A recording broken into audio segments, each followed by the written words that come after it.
Yes, good morning students. Today we will start about the respiration in human being. As all of you know that human beings are multicellular in nature, means they are made up of the different type of the cells and they are having the division of labor of work. What does it means? It means they have special cells for the process of respiration, and these cells combine together to form the respiratory system. In the respiratory system of the human being, we will discuss about the nostrils. What are the different parts present in that? Nostrils, then larynx, pharynx, then bronchi, then bronchioles, and then about the alveoli. And these different parts, bronchi, bronchioles and the alveoli, are present in the lungs. So what can we say that कि lungs is the respiratory organ. Understand? So we will start about the respiration in the human being. In the human being, the air is taken by the nostril. Air is taken by किसके द्वारा ली जाती है? Nostrils के द्वारा. What does it mean? कि the air can be moved inside your body by the nostril as well as from the mouth. But the main safe method to take the air is your nostril. Why it is safe? Because in the nostril there are the hairs are present as well as the mucus is also present. What does it mean? कि hairs present होते हैं और mucus present होते हैं. It means that these hairs and the mucus mean inner layer liquid is present, liquid like structure is present in your nostrils, which prevent the, इसका काम क्या है? Which prevent the movement of foreign substances into the lungs. इसका काम क्या है? Movement of the foreign substances into the lungs, ताकि जो एयर आपकी बॉडी के अंदर जाए that should be filtered air. वो एयर कौन सी होगी? आपकी फिल्टर्ड एयर होगी. तो what does it means mouth is, nostril is the main respiratory organ firstly which is having the hairs and the mucus और which prevents the movement of the foreign substances into the lungs. तो जैसे ही आपका यहाँ से आया, किससे आया? Nostril से आपका ये जाएगा किसके अंदर? थ्रोट के अंदर. थ्रोट के अंदर जाएगा. थ्रोट से ही आपका किसके पास पासिस होगा? लंग्स के पास पासिस होगा. और लंग्स में डिफरेंट टाइप के सिस्टम्स प्रेजेंट, आपके पार्ट्स प्रेजेंट है, जिनको ब्रोंकाई, ब्रोंक्यूल्स या एल्वेओलाई बोलेंगे, जिनको हम फर्दर वन बाय वन क्या करेंगे? डिस्कस करेंगे. तो this ensure that in the lungs, between the throat and the lungs there are the cartilaginous bones are present, or we can say that cartilaginous rings are present. What does there mean? There mean to prevent the collapse of air. उनका काम किया है collapse of air को बचाना, ताकि जब आप एकदम सांस लेते हो उस टाइम पे बहुत सारी एयर आपके अंदर जाते हैं, वो सारी की सारी इकट्ठी ना हो जाए और आपको कफिंग की प्रॉब्लम ना हो जाए, कुछ भी ना हो जाए. उससे बचाने के लिए इस टाइप की रिंग लाइक स्ट्रक्चर्स प्रेजेंट होती है किसके अंदर? And that is known as your trachea. इसका मेन फंक्शन क्या है? To prevent the collapse of the air. What does understand? ये आपकी बोन्स प्रेजेंट होगी, कार्टिलेजिनस स्ट्रक्चर प्रेजेंट होगी, और जो किसकी फॉर्म में होगी? आपकी रिंग लाइक स्ट्रक्चर की फॉर्म में होगी. That is not the complete structure but ring like होगी. और इसका काम क्या है? कोलैप्स से बचाना एयर के, जब आप ब्रीद इन करते. Yes, we will discuss about the larynx and the pharynx in the respiratory system, as larynx is known as your voice box. What does it mean? It produces the sound. What is the main function of the larynx? That is, it produces the sound and also help in movement, help in preventing, क्या दूसरा इसका साथ साथ क्या, movement of foreign substances into the lower respiratory track. इसका main function क्या है, एक तो ये क्या है कि साउंड को प्रोड्यूस करता है, सेकेंडली कहेंगे कि ये आपका preventing the movement of the foreign substances into the lower respiratory tract. It is just like the structure like this is known as your larynx, right. Secondly हम इसका फंक्शन कह सकते हैं कि ये जो लैरिंग्स आपका 3 कार्टिलेजिनस लेयर का बना होता है, कार्टिलेजिनस रिंग्स होती है इसमें, और जिसमें एक मेन है आपकी एपिग्लोटिस।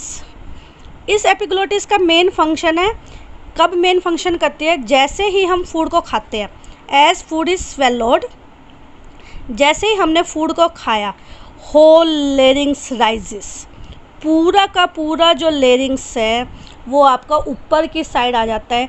जैसे ही ऊपर की साइड आएगा, जो ये एपिग्लोटिस है इसमें, it covers the respiratory tract,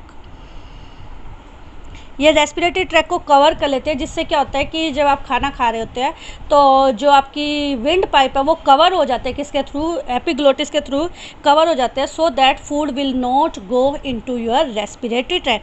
that is the main function of the larynx. Now we will discuss about the pharynx. In the pharynx, as the name pharynx, it is in the Greek language, its meaning is your throat।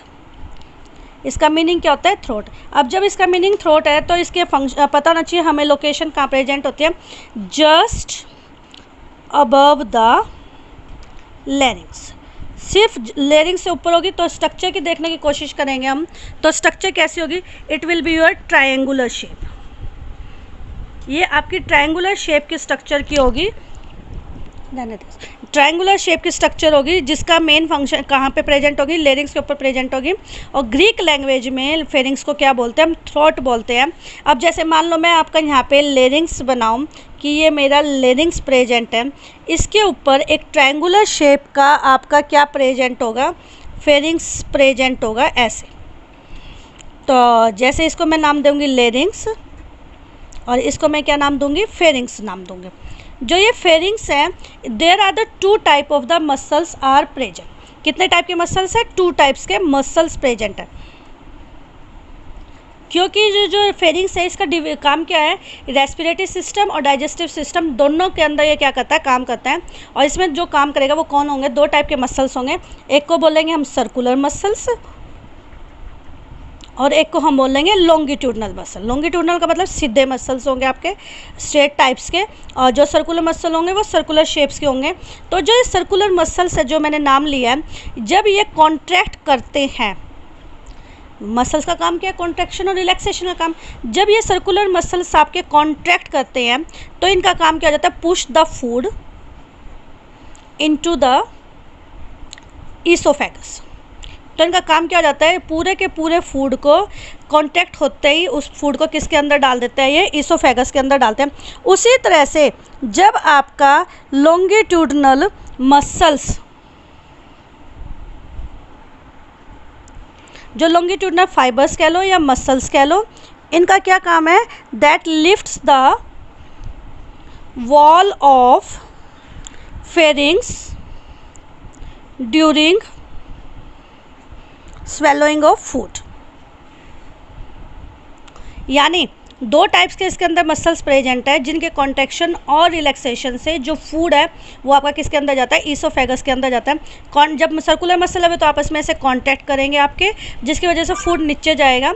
और जो आपके longitudinal muscles है, जब वो contact और relax करेंगे, then they lift the walls of the pharynx during the swallowing, जिसकी वजह से जो पूरा का पूरा फूड है वो किसके अंदर जाएगा, आपका पूरा का पूरा फूड किसके आपका उसमें जाएगा, स्टमक के अंदर चला जाएगा।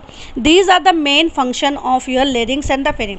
अब जब लेरिंग्स और फेरिंग्स हो गए, उसके अंदर से देयर विल बी आपका, जैसे मैंने बताया कि मैं इसको डायग्राम को मान लो यहाँ थोड़ा सा ड्रॉ करने की कोशिश करते हैं कि आपका ये जो है ट्रायंगुलर शेप्स का आपका क्या प्रेजेंट है, that is known as your pharynx. Pharynx के just below there is a larynx is present, और लेरिंग्स से जस्ट नीचे आपका कार्टिलेजिनस रिंग्स प्रेजेंट होती है। यदि मैं इसको कार्टिलेजिनस रिंग को ऐसे बनाऊं तो it will be just like the cartilaginous ring, and when you will touch your throat there will be the hard structures are present, and that is known as your trachea. इस trachea से that trachea is further divided into the 2 parts. ये आपका 2 parts में divide हो जाएगा यहाँ से, right. ये 2 पार्ट्स आपके जाके किस में चेंज होंगे, आपके जाएंगे लंग्स के अंदर। एक ऐसे लंग्स बना सकते हैं हम, और एक लंग्स हम ऐसे बना सकते हैं। इसकी शेप्स को थोड़ा सा हम ठीक कर सकते हैं ऐसे, right. And there is a diaphragm is also present. This is known as your diaphragm. That diaphragm, अभी मैंने इसमें माउथ और वो नहीं बनाए, माउथ और वो बना देती हूँ मैं इसके अंदर आपके। जैसे ये फेरिंग्स है, फेरिंग्स के आपके दोनों साइड है। जैसे ये आपका क्या हो गया, माउथ हो गया, बक्कल कैविटी बोल सकते हैं इसको हम। और बक्कल कैविटी के ऊपर से जैसे ही इसमें से जाएगा, ये आपका क्या हो गया, ये आपका नोस्ट्रिल्स हो गया, नेसल पैसेज हो गया। नेसल पैसेज कह सकते हैं यहाँ से, और इसको हम क्या बोल सकते हैं, नोस्ट्रिल्स बोल सकते हैं। कि इस नोस्ट्रिल्स में से आपका ये फेरिंग्स में गया, फेरिंग्स से लेरिंग्स में गया, लेरिंग्स से ट्रैकी में गया, ट्रैकी से आपका गया, इनको हम बोलेंगे bronchi. This bronchi are further divided into the small structures, and these small structures are further divided into again small branches, and these small branches are having the balloon like structures। अब मैं इसके ऊपर balloon like structures बना दूँ, इस pen से नहीं दिखेगी तो हम ब्लू पेन से बना देते हैं ताकि it will be easy to see, and this will be like this. इसको फिर फर्दर चेंजेस कर सकते हैं हम। तो this type of the structures are known as your alveoli, alveoli. और इन स्मॉल ब्रांचेस को हम क्या बोलते हैं, ब्रोंक्यूल्स। दोनों में हमें बनाने की ज़रूरत नहीं है। इसमें सिंपली जैसे मैंने ये डायग्राम बनाया, आपका लंग्स बनाया, इसके अंदर आप किसी भी टाइप से उसके सेल्स दिखा सकते हो। It is the easy way to draw the diagram of the respiratory system, and you can draw this, and all the parts of the your respiratory system are present in that. तो during this process कि when the air moves from there, यहाँ भी आपकी ring like structures ही present होंगी। इनका function क्या होगा, to prevent the collapse of the air. जब prevent the collapse of air होगा तो जैसे ही आपकी ये किस में डिवाइड होगी, this bronchi are further divided into the smaller और the large tube like structure, and this large tube like structures are known as your bronchioles. जो ये bronchioles are further divided into the balloon like structure, and that is known as your alveoli. बहुत सारे होंगे, plural form में होंगे तो उसको alveoli बोलेंगे। यदि सिंगुलर फॉर्म होगी, सिंगुलर फॉर्म होगी तो हम उसको बोलेंगे एल्वियोलस। सिंगुलर फॉर्म को हम एल्वियोलस बोलेंगे, और जो ये आपकी प्लूरल फॉर्म होगी उसको बोलेंगे एल्वियोलाई। तो इसका फंक्शन क्या है, इसका मेन फंक्शन आपका to increase the surface area, to increase the surface area. अब सरफेस एरिया किसके लिए बढ़ाना है, एब्जॉर्प्शन के लिए बढ़ाना है। किसके लिए, ताकि ज़्यादा से ज़्यादा जो एयर है वो इसके द्वारा क्या कर ली जाए, एब्जॉर्ब कर ली जाए। अब जो ये एल्वियोलाई हैं, जो आपके बहुत सारे एल्वियोलाई है, बैलून लाइक स्ट्रक्चर्स प्रेजेंट है, they are fill having connected with the blood vessels. तो alveoli are connected with blood vessels. किसके साथ कनेक्ट होंगे, ये बहुत सारी ब्लड वेसल्स के साथ कनेक्ट है, और ये blood vessels are further connected, they take the oxygen और air, oxygen from the air, वहाँ से लेंगे और passes to the different parts of the body, और डिफरेंट पार्ट्स ऑफ बॉडी के पास उसको क्या कर देंगे, पहुँचा देंगे। अब जब डिफरेंट पार्ट्स ऑफ बॉडी के पास पहुँचेंगे तो वहाँ से ये क्या करेंगे, आपका एयर जो सेल्स है वो सक कर लेंगे, और उसके बाद जितने भी कार्बन डाइऑक्साइड है उनके पास, वो सारी की सारी किसके पास आ जाएगी, आपकी ब्लड वेसल्स के पास आ जाएगी। ब्लड वेसल से एल्वियोलाई के पास आ जाएगी, और एल्वियोलाई से दोबारा से किसके पास चली जाएगी, लंग्स के द्वारा पास चली जाएगी जब हम एक्सहेल करेंगे। तो जब हम इनहेल करते हैं, यानी ड्यूरिंग इनहेलेशन, तो इनहेलेशन में क्या होता है, ribs moves up and diaphragm becomes flat. जो डायफ्राम है वो आपका फ्लैट हो जाएगा, और जो आपकी रिब्स है मूव्स हो जाएंगी, जिसकी वजह से एरिया फॉर एयर इंक्रीजेस। तो ज़्यादा से ज़्यादा एरिया आपका इंक्रीज हो जाएगा, तो so that more and more air which are rich in oxygen can be move inside your body, right। जब ड्यूरिंग एक्सहेलेशन होगा, जब हम एक्सहेल करेंगे तो उस टाइम पे एक्सहेल कब करेंगे, जब पूरे के पूरे जो आपके ये ब्लड वेसल्स है एल्वियोलाई से कनेक्ट है, जो ये कार्बन डाइऑक्साइड लेंगे डिफरेंट सेल से, एल्वियोलाई के पास आएगी, एल्वियोलाई से लंग्स से बाहर जाएगी।